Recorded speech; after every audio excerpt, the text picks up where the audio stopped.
great to see the room full, which is absolutely fantastic. So I'm Head of Corporate Responsibility here at Burges Salmon, and Burges Salmon is a UK independent law firm.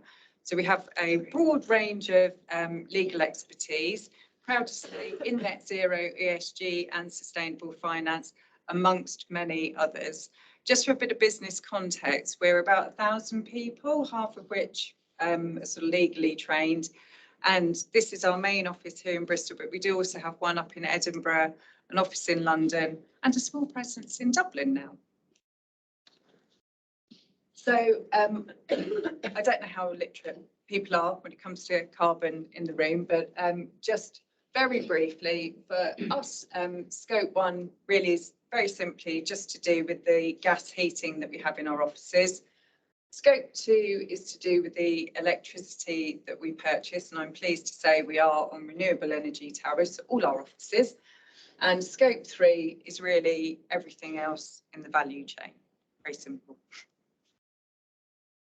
So how have we gone about setting our climate business ambition? And it's really been simply, I suppose, a 5-step approach. So firstly, it's really important to understand the why. What are the drivers in terms of our business context? What's going to get people on board in taking climate action as a business? Secondly, it's determining what level of ambition is appropriate for us. So it's understanding where are we now and where do we want to get to, also in that context. It's been really important to take a data-driven approach, getting that information and understanding where we can have the biggest impact. And obviously, as a business, we've got constraints around resource, so it's really important that we focus where we're going to drive the most progress. And in terms of maximising impact, it's been really important in terms of collaboration. So for us, that's working with our suppliers, it's working with our clients, it's working with other businesses, it's mobilising our people. It's also been things as part of the Bristol Green Capital Partnership. It's a real opportunity to learn from others and accelerate more quickly. And then, yeah, we're not perfect. Things keep changing, new reports keep coming out, terminology changes, so we need to keep learning and adapting. And one thing I'm really passionate about is when it comes to carbon accounting, it is a bit complex, and I think people can get hung up on the data being perfect. Let's not do that. Let's get some insight from the data, but also let's drive action. So in terms of that context and business drivers, what's been important in terms of Burges Salmon? Well, firstly, we've got a commercial purpose, and that purpose is above profit. And we've got a long-standing commitment to responsible business, and taking action on the climate is part of that. And we need to demonstrate to our stakeholders that we're taking that seriously and taking tangible action. When it comes to talent for a law firm, that's incredibly important. And we know that our people value our responsible business credentials, and they want to see us taking action on climate. So the people context is really important. As I said, we have net zero legal services. So if we're selling our services to clients, it's really important to demonstrate that we're taking action too, and they've got that alignment. There's also client expectations in terms of regulatory developments. So some of the regulations and legislations will apply to us. Some of them at the moment, they're for larger organisations, but we recognise the regulatory landscape is changing. And isn't it much better to be ahead of the curve than wait to be told what to do? Also as well, it's what's expected by general society, and I'm delighted that, you know, the 1.5 degree future is now sort of really gathered momentum, and that's not just best practice, that's what's expected. So that helps us to set, you know, why should we be taking action as a business? So in terms of determining that level of ambition, I'm really pleased to say we had strong foundation, and we have quite a history of taking action for the environment. I'm delighted I've got my colleague here, Susan Padmore, who's the chair of our Environment Committee, and she's been involved in many of these steps. So we were founding members of the Legal Sustainability Alliance, and I think that's been around for some 10 years or so. 2007. Yeah. And that means we have been disclosing a carbon footprint, not the perfect carbon footprint, maybe just scope 1 and scope 2, but we have been doing that for a number of years. We're ISO 14000 accredited, we have an internal network, and also most importantly, as a business, we have got some resource and we have had budget allocated to this. So in terms of the ambition, what were the things that were going to inform that? So it is part of the culture here. There is an expectation that we'll do the right thing. In terms of our strategic context, we are wanting to be and strive to be and are often seen as leaders in the legal sector. So therefore, it makes sense that we're taking a best practice approach where we can. We also look at what are others doing. The legal sector is really, really competitive. If another law firm's doing it, we want to be doing it, and we ideally want to be doing it first. So with all that, it was very clear we needed to do science-based targets, and that would be in line with the 1.5 degrees C ambition. So in terms of the data, I'm not a carbon accountancy expert. I needed help. So we went and got some consultants to help us. And we're very fortunate that we're a larger organisation and we had the budget to be able to do that. Recognising other organisations aren't as large, but there's plenty of tools out there, and there's resources available. So I would encourage you to use those free ones as well. But what the data did tell us, that where we'd been focusing on scope 1 and scope 2, and it is important and we still have activities there, my goodness, we did not expect scope 3 to be 96% of our emissions. And of that, 75% were in terms of the purchase of goods and services.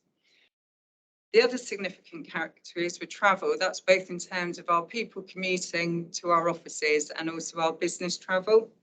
And then some 6% relating to CapEx and the purchase of capital goods. So in terms of delivering on our science-based targets, which are to reduce our scope 1, scope 2 and scope 3 by 50% between 2019 figures and 2030, we realised very quickly we really need to engage our suppliers. So we contacted 640 of them. And we also knew from the data that actually it's only a mere 43 of those 640 that account for 80% of our emissions.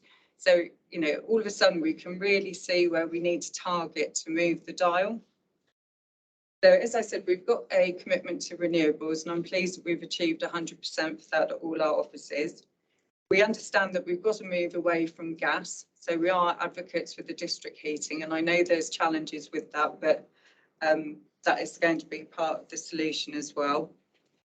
We're working on and should be implementing shortly a new sustainable business travel policy and changing the way that we travel. And fortunately, one silver lining of the pandemic is sort of more of that virtual working. So naturally, travel's reduced. We do quite a lot already with our people to support sustainable commuting. So the Cycle to Work scheme, car shares, participating in the Bristol Travel West survey. We're also doing a new energy audit to see where we can find further savings in our offices. And we do use offsets, but we do favour, we only do ones which are accredited, and we look for additional gains because we know that very much has to be a last resort. So in terms of taking that holistic approach and collaborations, we are members of various different networks. We involve our people through the Be Sustainable network, but it is part of ongoing communications. It's part of our strategy briefings. We talk about it at our AGM. So it's not just sort of a one-off once a year thing. It is very much sort of at the forefront of people's minds. We're collaborating with clients where we can, particularly around our net zero campaign. And I'm really delighted that when we had our Green Week, we had clients come and talk about their work and why it was important to them. And we are collaborating both within the legal sector and more broadly. And we also look for community partnerships and charities that can help us as well. And again, that really sort of helps involve our people. And we do things like volunteering with the Avon Wildlife Trust. And as you can see here, we've got new beehives at the Lawrence Western Community Farm. So it is really taking a sort of holistic and collaborative approach to driving climate action. So in terms of the reflecting, learning and adapting, it is recognising that not everything is in our control. So, for example, general decarbonisation of the economy, district heating, influencing on our supply chain, they are very much all challenges. There are cost implications as well. When we started out, you're not quite sure what they will be, but we're reviewing that as we go along. We keep putting in for more budget to address it. We're also seeing there's starting to be more challenges getting access to the help that we need in terms of, for example, sourcing consultants that we've needed advice with, and also the cost of offsets and things are going off. So it's a competitive market out there. And the other thing as well, the standards and the terminology continue to evolve. So, for example, now we're including home working calculations into Scope 3, which we weren't doing initially. Yeah, carbon accounting, that's a bit of a tricky one.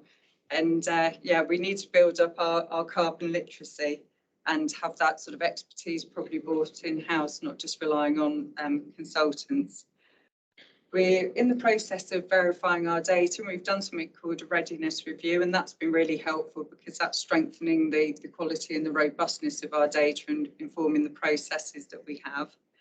And as I said before, I think action is actually more important than that 100%. We do want good quality data, but let's not overly get hung up on that. We are using some frameworks as well to help inform our overall approach and strategy. So we're part of, we make submissions to the CDP climate, and we don't actually fall under the Task Force Climate Related Financial Disclosure regulations, but we're choosing to do that because that's helping us to inform our thinking and also support the business very much in terms of understanding what are the opportunities as well as the risks. And if you saw one of my latest blog pieces, you know, it's good to shine a light on the successes and the opportunities as well as the risks and the challenge and the negative. We've had challenges around our supplier engagement. So yeah, we're a 120 million revenue business. That's not bad, but we're an absolute tiny little speck compared to Microsoft. So when we're after Microsoft for their data, you know, that's going to be a challenge in terms of that supplier engagement. The ways of working are evolving as well. So obviously the world in 2019 is different to the way it is today. And, you know, we adapted to the pandemic, but now people are wanting to ramp back up and get out and see clients. And so again, that sort of the world of work and the ways of working is changing, and we need to factor that into our climate ambitions. And the thing I've really learned as well, we can't please everyone. Some people are like, oh, you're putting too much focus on climate and we've got a business to run. And then you've obviously got the people who are really passionate and they're like, you know, why aren't we totally vegan in the restaurant? So sort of have to take a bit of a pragmatic approach as well, and just have some resilience and just go, we're making progress. This is what's important, and I'm not going to please everyone all of the time, and that's okay. So that's how we've gone about setting climate ambitions at Burges Salmon, and yeah, really pleased to connect with anyone, and if you have questions at the end, very happy to answer them. Thank you.